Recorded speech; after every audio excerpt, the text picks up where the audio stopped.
Aqua రంగానికి సంబంధించి ఇప్పుడు 22% అమెరికా పన్ను వేయడంతో తీవ్ర సంక్షోభం ఆంధ్రప్రదేశ్కి సంబంధించినటువంటి ఆక్వా రంగానికి. కానీ అమెరికా తన దేశం దృష్టితో చూస్తుంది, కానీ భారతదేశంలో ఆక్వా రంగం వాళ్ళ దృష్టితో చూడదు.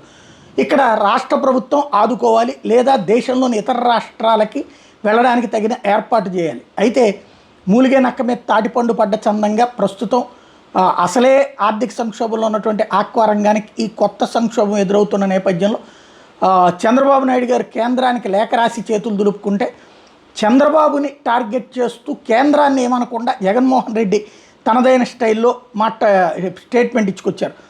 చంద్రబాబు గారు ఆక్వా రంగం తీవ్ర సంక్షోభంలో ఉంటే నిద్రపోతున్నారా? అమెరికా టారిఫ్ల దెబ్బ ఒకటైతే ఆ పేరు చెప్పి పార్టీకి చెందిన వ్యాపారులంతా సిండికేట్ అయి రైతులను దోచుకుతుంటుంటే ఎందుకు మేనమేషాలు లెక్కిస్తున్నారు? రోజు రోజుకి ధరల పతనం అవుతున్న ప్రభుత్వం ఎందుకు జోక్యం చేసుకోవడం లేదు? ప్రభుత్వ స్థాయిలో రివ్యూ చేసి గట్టి చర్యలు ఎందుకు తీసుకోవడం లేదు?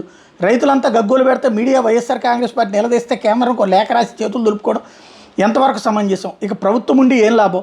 100 కౌంట్ రొయ్యల ధర అకస్మాత్తుగా 280 నుంచి 210కి పడిపోయింది. ఈ ధరలు ఇంకా తగ్గుతున్న క్రాప్ హాలిడే తప్ప వేరే మార్గం లేదని రైతులు కన్నీళ్లు పెడుతున్నాయి. ప్రభుత్వం ఎందుకు స్పందించడం లేదు? చంద్రబాబు గారు కూటమి ప్రభుత్వం అధికారంలోకి వచ్చింది మొదలు ధాన్యం, పత్తి, పొగాకు, మిర్చి, కంది, పెసలు, మినుము, అరటి, టమోటా ఇలా ప్రతి పంటకు గిట్టుబాటు ధర లేకుండా పోయింది. దళారులు రైతుల కష్టాన్ని దోచుకుతింటున్న ప్రభుత్వం పట్టించుకోవడం లేదు. సమస్యలను ప్రస్తావిస్తూ మీ ప్రభుత్వం ఎదురుదాడి చేసి తప్పించుకుంటాం తప్ప ఎక్కడా బాధ్యత తీసుకోవడం లేదు. ఇప్పుడు ఆక్వా విషయంలోనూ అంతే.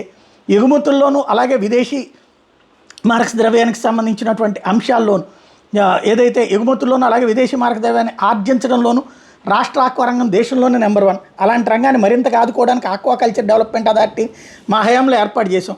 ఆక్వా సీడ్ ఫీడ్ ధరలు నియంత్రించడంతో పాటు నాణ్యత పాటించిన ప్రత్యేక చట్టాలు తీసుకొచ్చాం. సిండికేట్గా మారి దోపిడీ చేసే విధానాలకు చెక్ పెడుతూ రాష్ట్ర చరిత్రలో తొలిసారిగా రొయ్యలకు ధరలు నిర్ణయించాం. కోవిడ్ సమయంలో దాదాపు 5 ఏళ్ల క్రితం 100 కౌంట్కి ఆ రోజుల్లో కనీస ధర 210 రూపాయలుగా నిర్ణయించి రైతులకు బాసటగా నిలిచాం. 3 సార్లు ఫీడ్ ధరలు తగ్గించాం. ఇప్పుడు ఫిష్ ఆయిల్, సోయాబీన్ సహా ముడి సరుకుల దిగుమతులపై సుంకం దాదాపు 15% నుంచి 5% తగ్గిన ఈ కూటమి ప్రభుత్వంలో ఫీడ్ ధరలు ఒక్క పైసా కూడా తగ్గలేదు. మేము ఏర్పాటు చేసిన నియంత్రణ బోర్డు అందుబాటులో ఉన్నా సరే రేట్లు తగ్గడం లేదు.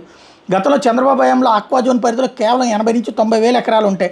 మా ప్రభుత్వం వచ్చిన తర్వాత ఈ జోన్ పరిధిలోకి 4.22 లక్షల ఎకరాలు తీసుకొచ్చాం. ఆక్వా రంగంలో మొత్తం 64,000 విద్యుత్ కనెక్షన్లు ఉంటాయి. అందులో జోన్ పరిధిలో ఉన్న 54,000 కనెక్షన్లకి ₹1.5కే యూనిట్ కరెంట్ అందించాం. దీనికోసం 3,640 కోట్లు సబ్సిడీ కింద ఖర్చు చేశాం. ఆక్వా జోన్స్లో ఉన్న ఆర్బీకేల్లో ఫిషరీస్ గ్రాడ్యుయేట్లను ఆక్వా అసిస్టెంట్గా నియమించి రైతుకు చేదోడుగా నిలిచి ఎప్పుడు సమస్య వచ్చినా వెంటనే స్పందించి పరిష్కారం చూపించాం.